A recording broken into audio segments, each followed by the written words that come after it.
এই দেখুন বন্ধুরা, আমাদের পাশে একটা বাড়িতে খুব ভালো বাসন্তী পুজো হয়। দেখুন কত ভিড়, দেখুন কত সুন্দর ডিজাইন।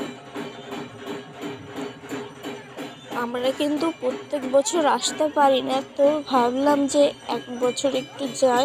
তো এই বছর আসলাম, তাই ভাবলাম আপনাদের সাথেও একটু শেয়ার করি। দেখুন কত সুন্দর প্যান্ডেল, কত সুন্দর।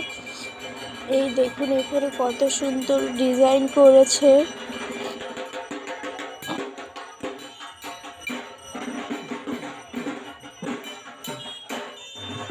দেখুন বন্ধুরা, আমি ভিডিওটা অতটাও ভালো করে করতে পারিনি, যেহেতু খুব ভিড় ছিল। এই দেখুন বন্ধুরা, বাসন্তী ঠাকুর তো দূর থেকে করা হয়েছে বলে এরকম উঠছে।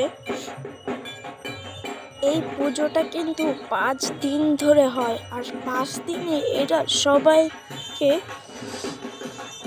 সবাইকে অনুষ্ঠান বাড়িতে যেরকম খেতে দেয় সেরকম খেতে দেয়। কিন্তু দেখুন এখন কত সুন্দর প্যান্ডেল।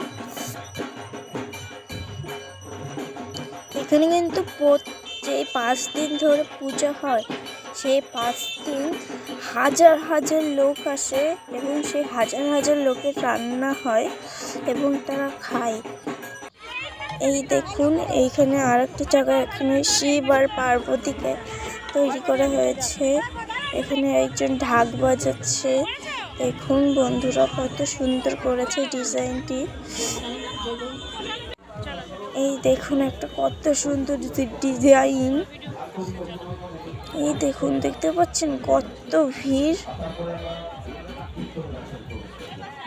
দেখুন বন্ধুরা, এখানে কিন্তু পাশে আর একটা জায়গা, মানে আগে যে জায়গাটা আমি দেখিয়েছিলাম, কিন্তু বাড়িটা একই।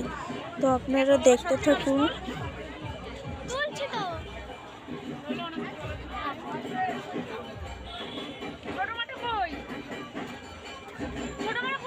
এই দেখুন আর একটা মূর্তি করেছে। এগুলো কিন্তু মানুষ জাস্ট সাজিয়ে রেখেছে। এই দেখুন মানুষ কিভাবে দেখছিল।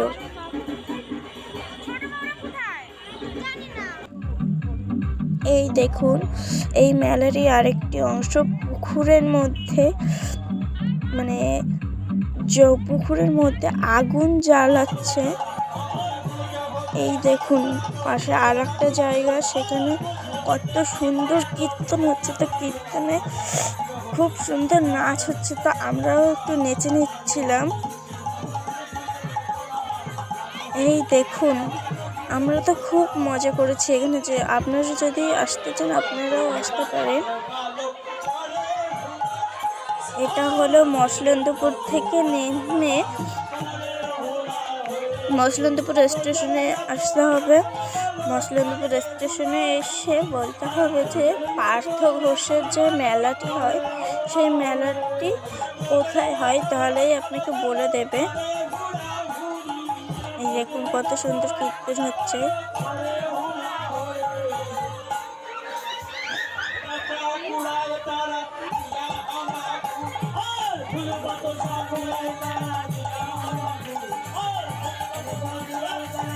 এই দেখুন সবাই কত মজা করছে, আর পাশেই কিন্তু খাওয়া দাওয়া হচ্ছিল।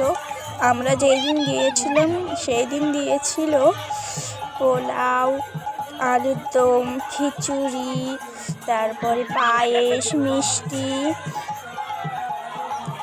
চাটনি, পাঁপড়, বেগুনি, আরও অনেক কিছুই খেতে দিয়েছিল। মানে সবাইকে খুব ভালো খাওয়া দাওয়া দেয় এরা। এই দেখুন কত মজা হচ্ছিল। আমরা কিন্তু খুব মজা করেছিলাম। আপনারাও কিন্তু চাইলে আসতে পারেন এখানটা।